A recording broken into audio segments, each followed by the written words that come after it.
Friends, welcome to Manish भाई studies. आज हम करने जा रहे हैं क्लास 12th की पॉलिटिकल साइंस का चैप्टर नंबर 8 ग्लोबलाइजेशन का पार्ट 3। तो चलिए शुरू करते हैं। इस वीडियो में हम इंडिया और ग्लोबलाइजेशन के बारे में जानेंगे। अब देखिए, इंडिया देखिए कॉलोनियल पीरियड यानी कि जब अंग्रेजों का शासन था, अंग्रेज क्या करते थे, हमसे ही कच्चा माल खरीदते थे और हमें फिनिश गुड बेच देते थे। तो अब हमें इस चीज़ की आदत लग गई थी कि प्राइमरी गुड्स और रॉ मटेरियल्स को दूसरों को दो और फिर फिनिश गुड्स लो। फिनिश गुड्स यानी कि जो कि जैसे कि आपने क्लास 9th में पढ़ा होगा कि एक होता है प्राइमरी सेक्टर, एक होता है सेकेंडरी सेक्टर और एक होता है टर्शरी सेक्टर। तो फिनिश गुड्स कौन से होते हैं? जो कि लास्ट में बचते हैं। Okay, final goods. Final goods का मतलब चीज़ें। ओके, अब देखिए, अब हमने सोचा कि ऐसे तो भैया डेवलपमेंट होने से रह गई। फिर हमने सोचा कि हमें आत्मनिर्भर होना पड़ेगा। आत्मनिर्भर होना पड़ेगा plus not to allow others to export us, यानी कि दूसरे देशों को भी हमारे देश में एक्सपोर्ट करने की यानी कि चीज़ें बेचने की इजाज़त नहीं है। ओके, अब देखिए इससे क्या हुआ, कुछ एडवांसेस तो हमें मिले लेकिन कुछ ऐसे अहम मुद्दे थे जो कि छूट गए, जैसे कि हेल्थ हो गया, आपका हाउसिंग हो गया, प्राइमरी एजुकेशन, एजुकेशन तो मस्ट होती है, ये छूट गई। इस पर हम लोग उतना ध्यान नहीं दे पाए। अब देखिए, अब इंडिया की जो कि economic rate of economic growth थी वो स्लगिश थी यानी कि सुस्त थी। ओके, देन उसके बाद 1991 में फाइनेंशियल क्राइसिस आ गई। समझ बात को? तो ये एक तरह से फाइनेंशियल क्राइसिस क्यों आई थी? Because of the because of the economic policies. हमारी इकोनॉमिक पॉलिसीज़ उतनी अच्छी नहीं थी। देन उसके बाद हमने सोचा कि अब हम लोग, जब देखिए 1947 के बाद हम लोगों ने क्यों इनको अलाउ नहीं किया था? क्यों इनको अलाउ नहीं किया था? बिकॉज हमारा देश बाहर की कंपनी से कॉम्पीट करने के हालत में बिल्कुल भी नहीं था। अंग्रेज तो पूरा लूट के चले गए थे। तो इसलिए हमने बाहर के देशों को अपने देश में बिजनेस करने से रोका, मार्केटिंग करने से रोका, एक्सपोर्ट करने से रोका। ओके, समझ बात को? अब देखिए आगे चलते हैं। Resistance to globalisation. रेसिस्टेंस का मतलब क्या होता है? प्रतिरोध। ओके, अब देखिए लेफ्ट आर्ग्यू, अब ये लेफ्ट का क्या मतलब है? देखिए पॉलिटिक्स में दो तरह की एक्सट्रीम्स होती हैं। एक्सट्रीम्स होती हैं, एक होता है left wing politics, left wing politics, और एक होता है राइट विंग। मैं खाली राइट लिख रहा हूँ, राइट विंग। ओके, पॉलिटिक्स यहाँ पर नहीं आएगा। ओके, अब देखिए ये जो कि राइट विंग पॉलिटिक्स है और जो कि लेफ्ट विंग पॉलिटिक्स है, इसका मतलब क्या है? देखिए लेफ्ट विंग पॉलिटिक्स यानी कि जिसमें जो है ना, नेता क्या करते हैं, मूवमेंट्स करते हैं, धरने देते हैं, या तो आप कह सकते हो कि सवाल उठाते हैं, अगेंस्ट रहते हैं, प्रोटेस्ट करते हैं। ओके, समझ बात को?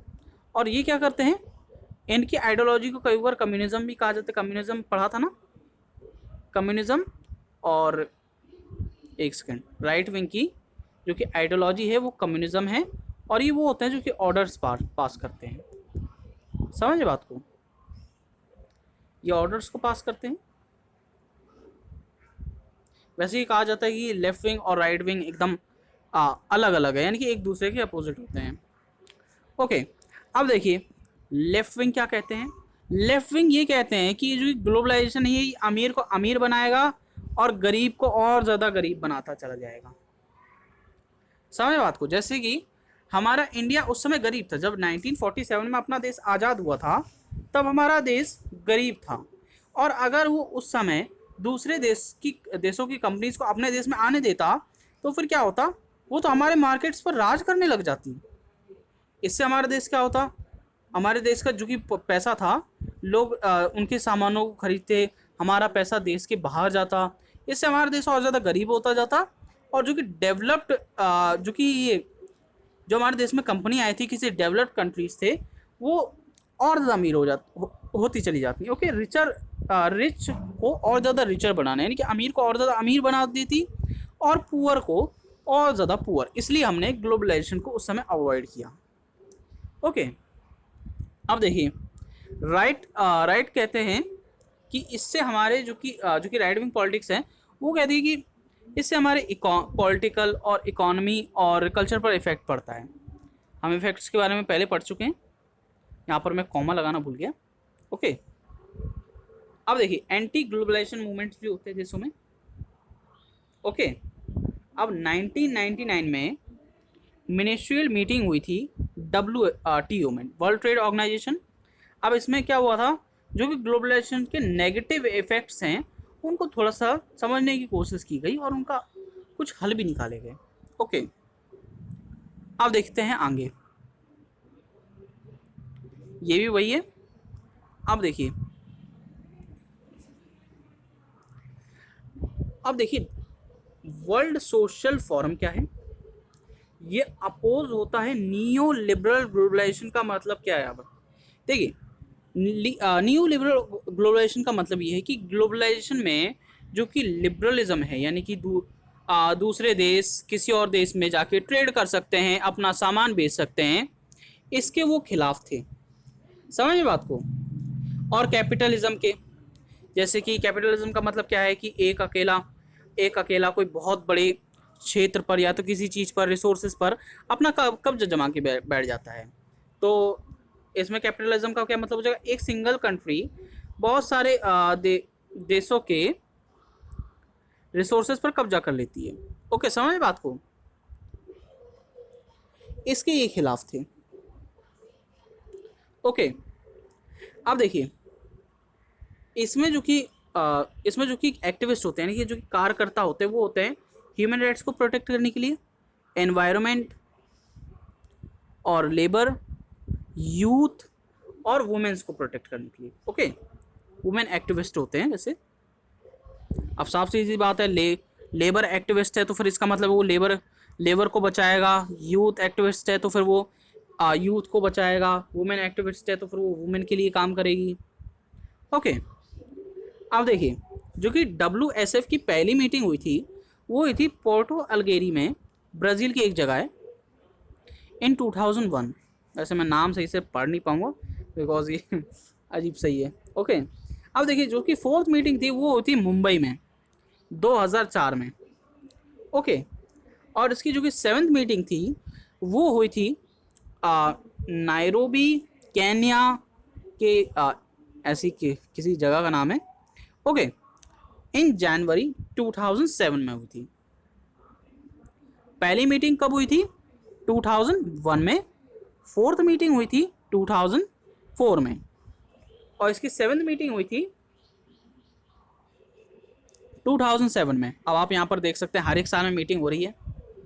ओके, जैसे कि पहली मीटिंग हुई थी 2001 में, तो दूसरी 2002 में, तीसरी 2003 में, और फिर फाइनली फोर्थ मीटिंग हुई थी 2004 में। समझ रहे बात को, बड़ा घुमा फिरा कर दिया NCERT में। और फिर पांचवी मीटिंग हुई थी 2005 में, 2006 में फिर छठी हुई, फिर 2007 में सातवीं हुई। ये NCERT में कुछ पहेलियाँ होती है जिन्हें सॉल्व करना ज़रूरी है। ओके, अब देखिए India and resistance to globalisation. अब इसमें क्या था, देखिए कुछ सोशल मूवमेंट्स थे जिन्होंने हेल्प करी कि रेसिस्टेंस लगाया जा सके, यानी कि ग्लोबलाइजेशन को रोका जा सके। ओके, अब देखिए यहाँ पर क्या हुआ था कि हमारे जो कि स्मॉल ट्रेडर्स थे वो कॉम्पीट नहीं कर सकते थे, आप अच्छी तरीके से जानते हो, तो फिर उन्होंने भी ग्लोबलाइजेशन को रोकने की कोशिश की। अब देखिए social movements play a role in helping people make sense of the world around them and finding ways to deal with the matters that trouble them. समझे बात को। अब देखिए सोशल मूवमेंट्स ने किस तरीके से हेल्प की, उन्होंने सेंस ऑफ वर्ल्ड के बारे में बताया, ओके, और लड़ने के बारे में बताया कि किस तरीके से हमें उनके साथ डील करना चाहिए। ओके, यानी कि डील क्या, बस ग्लोबलाइजेशन को एक तरह से इन्होंने रोकने की कोशिश की। ओके, अब देखिए लेफ्ट विंग पॉलिटिक्स के बारे में हमने जान लिया है।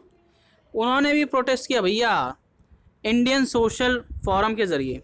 ओके, अब देखिए अगेंस्ट मल्टीनेशनल कंपनीज के अगेंस्ट थे, और प्लस जो कि हमारे यहाँ पर द कैपिटल में आएगा, यहाँ पर द कैपिटल में आएगा। ओके, इसलिए आप कमेंट मत कीजिएगा कि फर्स्ट लेटर कैपिटल होता है। ओके, अब देखिए अमेरिका और यूरोप ने नीम को, यहाँ पर नीम है, पता नहीं कितनी गलतियाँ होंगी। ओके, तो नीम को अपने नाम पे पेटेंट करवा लिया। अब देखिए आयुर्वेद हमारे देश का है, उन्होंने अपने देश में उपचार किया, यानी कि आयुर्वेदा को अपने देश में इस्तेमाल किया, और फिर उसके बाद हमें क्रेडिट देने के बजाय उन्होंने नीम को अपने नाम पे पेटेंट करवा लिया भैया। ये सही है। अब देखिए ये तो एक तरह से हमारे साथ धोखा हुआ है, वही है। अब देखिए resistance to globalisation has also come from political right. Okay, यानी कि ये लोग पॉलिटिकल राइट, यानी कि देखिए राइट क्या कहते थे, राइट विंग पॉलिटिक्स क्या कहती थी कि इफेक्ट्स होता है पॉलिटिकल पर, इकोनॉमी पर और कल्चर पर। वैसे कल्चर पर इनका ज़्यादा ध्यान था। ओके, और ये हमारे कल्चर को भी बचाना चाहते थे, समझ बात को, कल्चर को। और जिस तरह से हमारे देश में क्या हो रहा है कि वेस्टर्न कल्चर ज़्यादातर फॉलो किया जाता है, उसको ये रोकना चाहते थे, समझ बात को। तो चलिए आज आपका वीडियो यहीं पर एंड होता है, दी एंड। और अब हमारी ये बुक ख़त्म हो गई है, तो इसलिए हम लोग अब MCQs पर आएंगे। चैप्टर 1 के MCQs मैं बहुत ही जल्द अपलोड कर दूंगा, बहुत ही इंटरेस्टिंग होगा, ज़रूर देखिएगा। ओके, इंटरेस्टिंग बनाने की पूरी कोशिश है। Thank you very much. जय हिंद, जय भारत।